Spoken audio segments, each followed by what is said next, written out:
बोल शिव शंकर भोलेनाथ की जय। शिव पुराण रुद्र संहिता 20वां अध्याय। भगवान शिव का कैलाश पर्वत पर गमन और सृष्टि खंड का उपसंहार। ब्रह्मा जी कहते हैं, नारद मुनि, कुबेर की तपोबल से भगवान शिव का जिस प्रकार पर्वत श्रेष्ठ कैलाश पर शुभागमन हुआ, वह प्रसंग सुनो। कुबेर को वर देने वाले विश्वेश्वर शिव जब उन्हें निधिपति होने का वर देकर अपने उत्तम स्थान को चले गए, तब उन्होंने मन ही मन इस प्रकार विचार किया, ब्रह्मा जी के ललाट से जिनका प्रादुर्भाव हुआ है तथा जो प्रलय का कार्य संभालते हैं, वे रुद्र मेरे पूर्ण स्वरूप हैं। अतः उन्हीं के रूप में मैं गुहकों के निवास स्थान कैलाश पर्वत को जाऊंगा। उन्हीं के रूप में मैं कुबेर का मित्र बनकर उसी पर्वत पर विलास पूर्वक रहूंगा और बड़ा भारी तप करूंगा। शिव की इस इच्छा का चिंतन करके उन रुद्रदेव ने कैलाश पर्वत के लिए उत्सुक डमरू बजाए। डमरू की यह ध्वनि जो उत्साह बढ़ाने वाली थी, तीनों लोकों में व्याप्त हो गई। उसका विचित्र एवं गंभीर शब्द आह्वान ही की गति से युक्त था, अर्थात सुनने वालों को अपने पास आने के लिए प्रेरणा दे रहा था। उस ध्वनि को सुनकर मैं तथा श्री विष्णु आदि सभी देवता, ऋषि, मुनिमान तथा मूर्तिमान, आगमन, निगम, सिद्ध वहां आ पहुंचे। देवता और असुर आदि सब लोग बड़े उत्साह में भरकर वहां आए। भगवान शिव के समस्त पार्षद तथा सर्वलोक वंदित महाभाग गणपाल जहां कहीं भी थे, वहां आ गए। इतना कहकर ब्रह्मा जी ने वहां आए हुए गणपालों का नामों उल्लेख पूर्वक विस्तृत परिचय दिया।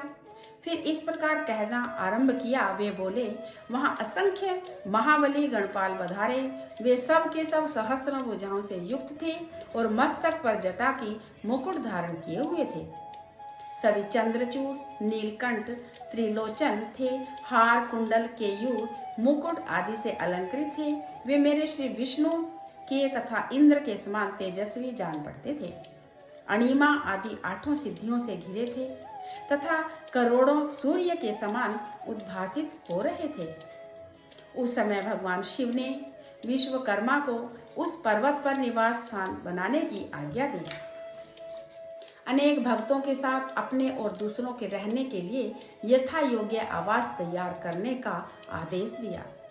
मुने, तब विश्वकर्मा ने भगवान शिव की आज्ञा के अनुसार उस पर्वत पर जाकर शीघ्र ही नाना प्रकार के गुह्यों की रचना की। फिर श्री हरि की प्रार्थना से कुबेर पर अनुग्रह करके भगवान शिव सानंद कैलाश पर्वत पर गए।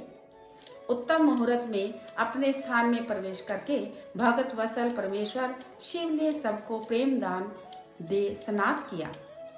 इसके बाद आनंद से भरे हुए श्री विष्णु आदि समस्त देवताओं, मुनियों और सिद्धों ने शिव का प्रसन्नता पूर्वक अभिषेक किया।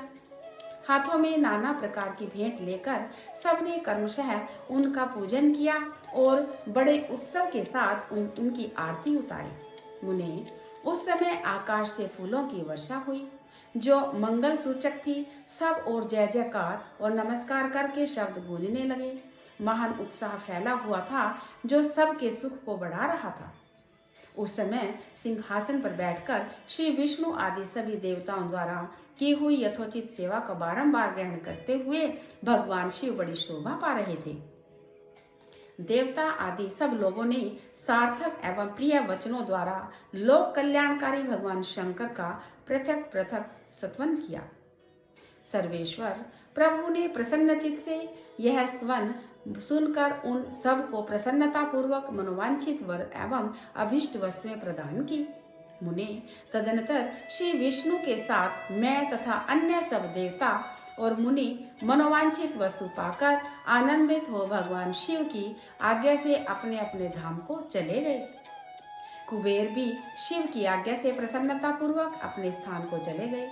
फिर वे भगवान शंभु, जो सर्वथा स्वतंत्र हैं, योग पारायण एवं ध्यान तत्पर हो पर्वत वर कैलाश पर रहने लगे। कुछ काल बिना पत्नी के ही बिताकर परमेश्वर शिव ने दक्ष कन्या सती को पत्नी रूप में प्राप्त किया। देवर्षि, फिर वे महेश्वर दक्ष कुमारी सती के साथ विहार करने लगे और लोक पारायण को सुख का अनुभव करने लगे। मुनीश्वर, इस प्रकार मैंने तुमसे यह रुद्र के अवतारों का वर्णन किया है, साथ ही उनके कैलाश पर आगमन और कुबेर के साथ मैत्री का भी प्रसंग सुनाया है। कैलाश के अंतर्गत होने वाली उनकी ज्ञान वर्धिनी लीला का भी वर्णन किया, जो इहलोक और परलोक में सदा संपूर्ण मनोवांछित फलों को देने वाली है। जो एकाग्रचित हो यह कथा सुनता या पढ़ता है, वह इस लोक में भोग पाकर परलोक में मोक्ष लाभ प्राप्त करता है। बोल श्री शंकर भोलेनाथ की जय।